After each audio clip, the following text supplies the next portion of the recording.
What's happening, guys? This is Mike's Total Dragon channel, and tonight I thought I would break out a copy of Marvel Saga #1. I had done some previous videos about the DC Who's Who and the official handbook of the Marvel Universe, and this is another book that is similar in nature, but it doesn't get mentioned as often as those other two are. And this is Marvel Saga. It's the official history of the Marvel Universe. You've got a kind of like a gatefold cover here.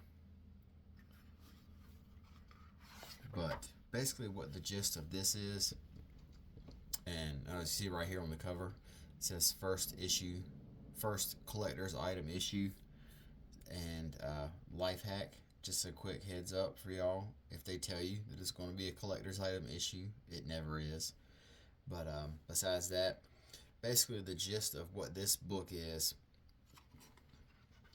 this came out in 1985 or 86, something like that. And it's the complete history of the Marvel Universe.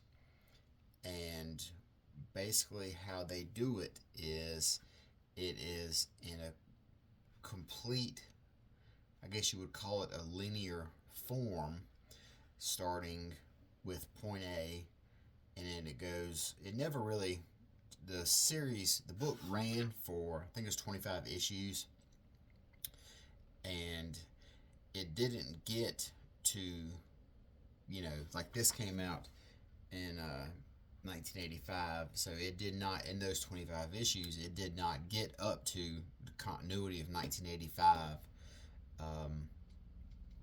It would have taken a whole lot longer than 25 issues to do that, and then it would have taken a really fast, it had to come out like every week to catch up.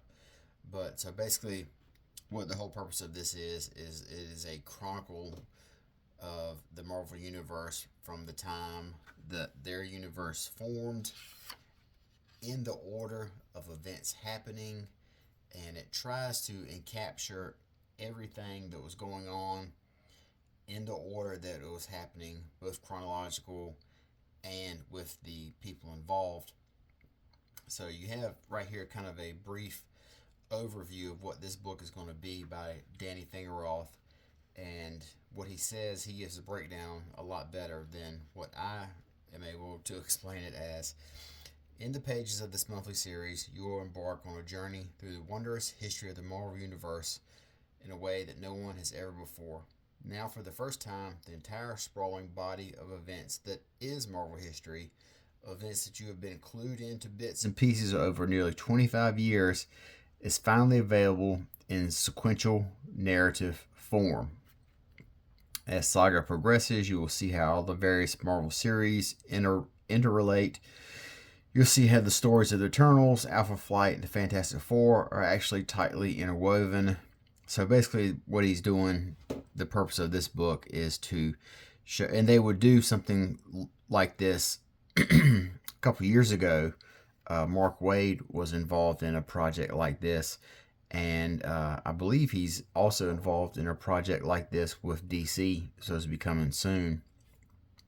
So basically it's basically like a roadmap to the Marvel Universe, first events, and it has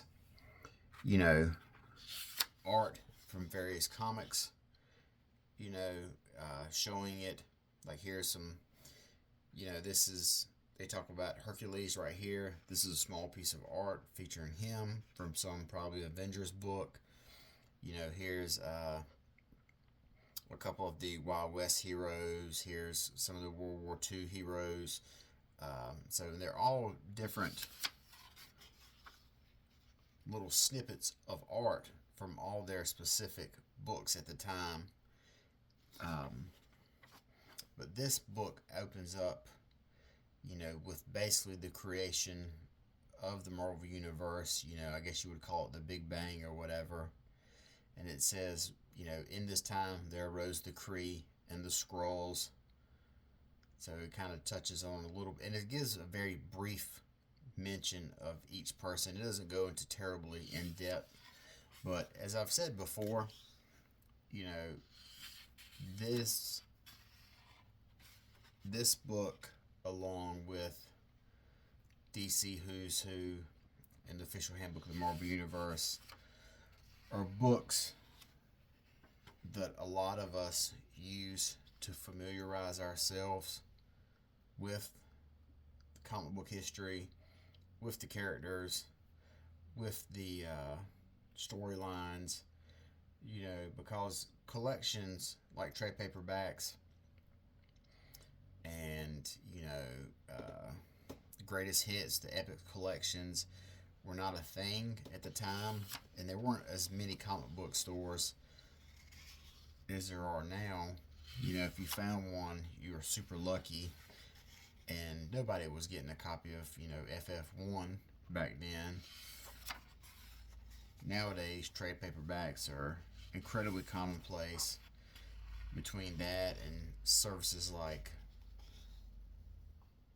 Marvel Unlimited or the DC Unlimited, it's really easy to see all this stuff as it happened.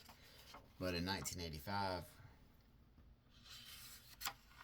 this was a really important, or not really important, but it was a real easy way for the majority of us to establish or, figure out about about the Marvel history, the Marvel lore. And see, this is kind of interesting here. You get to see kind of how it works. There's all these different moments that are touched upon. Captain America frozen, Submariner having amnesia, Tony Stark, Henry Pym discovering Pym particles, and it's all different little clips from their specific book. And it kind of shows what all these characters, little brief breakdown of what they were doing at the time. And the art, like you have this panel here, this is from the John Byrne run. And then you have other, which took place, 25, 30 years after FF number 1 came out, which is what this is, the Stan Lee, Jack Kirby artwork. So, it kind of just gives you, it's like a hodgepodge of different art and character moments, but it's all told as this one continuous saga. So, like here's the FF on their first adventure. And then about that time, they cut to what's going on in Canada with Alpha Flight. So this is from Alpha Flight, the John Byrne book.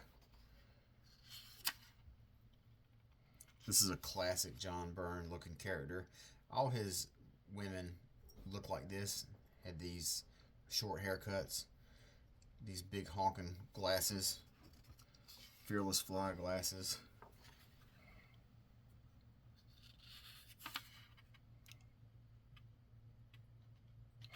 And then here's Wolverine with Jamie, I think it's Jamie Hudson. And it kind of, we see them, it says here, we have this little bit of dialogue. In the midst of it comes Hudson's greatest success and greatest failure, the mutant super agent codenamed Wolverine. So this little panel right here kind of leads us to believe that Jamie Hudson from Alpha Flight is responsible for the creation of Wolverine. And that might have been kind of the school of thought at the time, until we see later on in continuity. But now we cut from Alpha Flight and how they're formed to Hank Pym going on his first mission, using the Pym particles for the first time.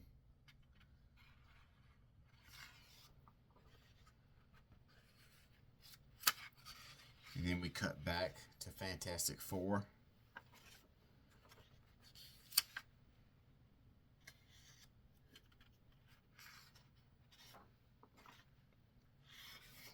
And here, these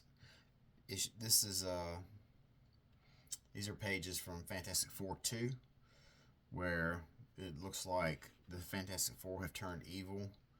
Sue Storm steals this diamond. Human Torch burns down this building thing or statue or whatever it is, and it's revealed to be First Skrulls. So this is Marvel Saga #1, and like I said, it ran for 25 issues.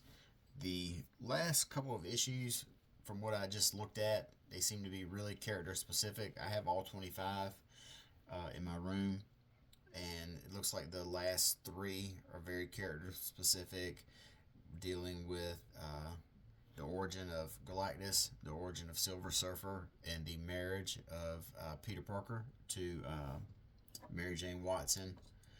But all in all, a very fun series.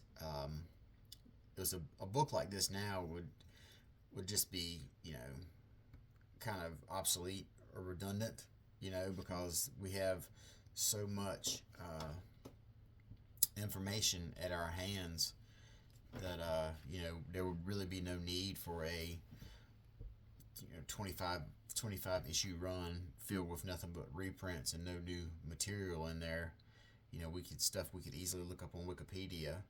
So, but like I said before, in 1985, this was all we had. And if you were somebody like me who was living in a small town and didn't have access to a comic book shop, and you were jonesing to learn about these people, this was really, a great find. But if you ever stumble across any of these out in the wild and at your comic book shop, they're all, for the most part, really cheap. I think only 1 or 2 of them are maybe expensive, and those are the ones that are towards the end of the run. And even then, expensive is probably maybe relative, like $5 or $10. So if you see one, pick it up, give it a thumb through. It's a really cool book, So that is Marvel Saga, and until next time, we'll talk to you guys later. Y'all have a good night, and bye-bye.